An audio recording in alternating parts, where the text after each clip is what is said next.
שמעתי שהלב שלך קורא לך, צמא לצאת, לטרוף את העולם. זה לא תמיד פשוט, וכמה זה יפה לך לבקש, להתעקש על מה שאת. נכון שהרחוב בחוץ קצת משוגע, זה ג'ונגל מסוכן ומאיים, גם כשהוא ייתן לך מכה ועוד מכה, את חזקה כמו לביאה ואת תדעי להילחם. את חזקה ואת תדעי להילחם. לכי עכשיו לזרוח כמו שמש, יש לך כנפיים, תעופי רחוק.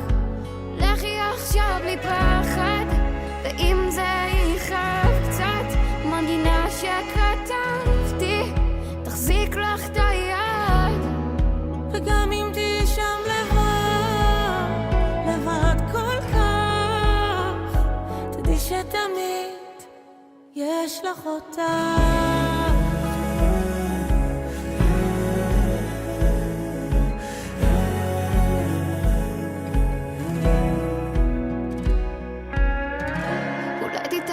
שם על הדרך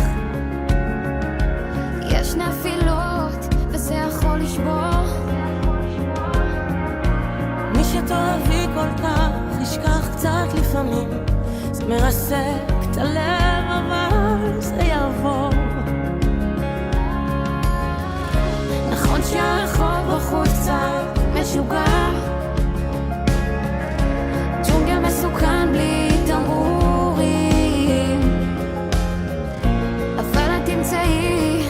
את האמת שלך, תלמדי להיות מלכה בעולם של נמרים, כי את מלכה ולא חשוב מה אחרים.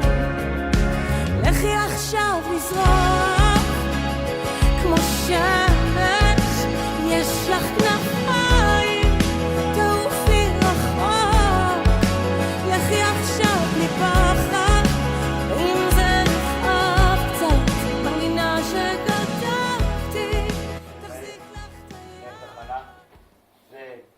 נועם רז, אחראים מתנדבים. זאת לילי, אמא של ליאל סגב, זכרונה לברכה. התכנסנו פה הערב בטיפה בים להנציח את זכרה.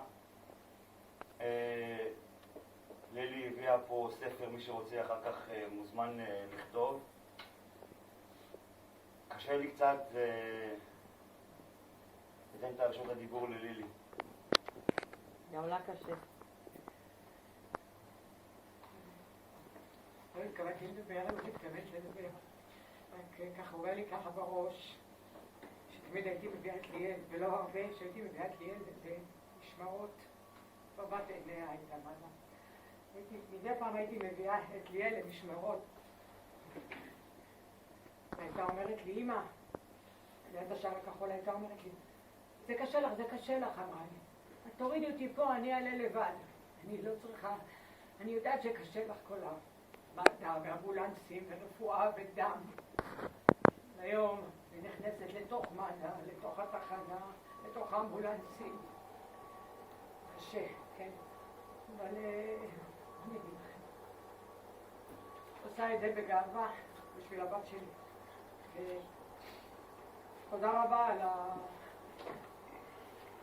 על ההתחשבות, על ההנצחה. באמת, תבורכו. אני בדיוק אמרתי לחברים, זה חלק של מתנדבים שעובדים איתי, שליאל עבדה במכבי, ושם עבדה וקיבלה כסף, וסך הכל במד"א, סך הכל, התנדבה במד"א וכל כולה הייתה במד"א. הכבוד, ההכרה, הערכת התודה, באמת זה ראוי, בעיניי זה ראוי להרצה. לפני חודש אולי עשו ערב, היינו בסינמטק, וגם היה ערב אחד המצמררים שהיו לי שם. גם שוב, מד"א, ליאל, זה נותן לי איזשהו, בכל הכאוס של חיי, נותן לך איזשהו, ככה איזשהו זיק של אור, להמשיך ולנציח ולבוא.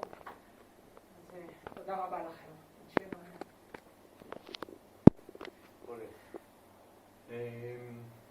אני גם לא התכוננתי לדבר, אבל בשביל לדבר אני לא צריך להתכונן. הייתי עושה הרבה משמרות בשטח, היום פחות. הייתי עולה הרבה משמרות עם ליאל. היא הייתה כל כך, כמו שאימא שלה אמרה, יש אנשים שבאים ככה להתנדב, באים פה ושם. ליאל הייתה ממש, זה היה החיים שלה. היא כל משמרת, ולא משנה מה היה, היינו צריכים אפילו לסחוב, אתם יודעים, זה עבודה פיזית, לסחוב אנשים במדרגות, בקומות, היא הייתה עושה את זה כאילו, אני אומר לה, ליאל, בואי נזמין סיוע, לא, נסתדר, יהיה בסדר. ועם כל הקושי הפיזי שהיה לה, היא ממש, היא לא ראתה בעיניים, היא הייתה מורלת, וכל חולה שהייתה מגיעה, אתם יודעים שחלק גדול מהמטופלים שאנחנו באים אליהם, הם לא באמת חולים שצריכים עכשיו להגיע לבית חולים, זה הרבה אנשים שהם בודדים, הם חושבים שהם לא מרגישים טוב כי הם קצת בדיכאון וכאלה, הרבה מקרים כאלה, וליאל הייתה מגיעה ופשוט יושבת איתם ומסתכלת להם בעיניים, אולי את רוצה אני אביא לך כוס מים, אני אביא לך משהו לאכול, פשוט הייתה משהו באמת שלא רואים, משהו לא רגיל, והיא כל כך טוב עשתה לחולים, גם פה בתחנה, האור שהיא נתנה פה והחיוך שלה שאי אפשר לשכוח אותו. באמת הייתה חלק בלתי נפרד מהתחנה, והיה לנו כבוד גדול שהיא הייתה בתחנה שלנו. ואנחנו פה בשביל, כמו שאמא שלה אמרה, להנציח את זכרה ולהמשיך לעשות פעילות, לעילוי נשמתה, שתהיה לנו מליצת יושר מלמעלה. כדי להנציח את ליאל, הכנו כמה תיקים, שבתוך התיקים האלה יש ציוד בעיקר להחייאות. יש שם מדלד, אמבו, סט עירוי, שזה הכי חשוב, וקצת חבישות. החלטנו להעניק את זה לפעילים שלנו, שנותנים את הנשמה שלהם פה בתחנה, עם הכיתובית לזכרה של ליאל סגל. איך היא עכשיו לזרוח כמו שמש, יש לך כנפיים, תעופי רחוק, לכי עכשיו בלי פחד, ואם זה יכאב קצת, מנגינה שכתבתי תחזיק לך את היד. וגם אם תהיי שם לבד כל כך, תדעי שתמיד יש לך אותה.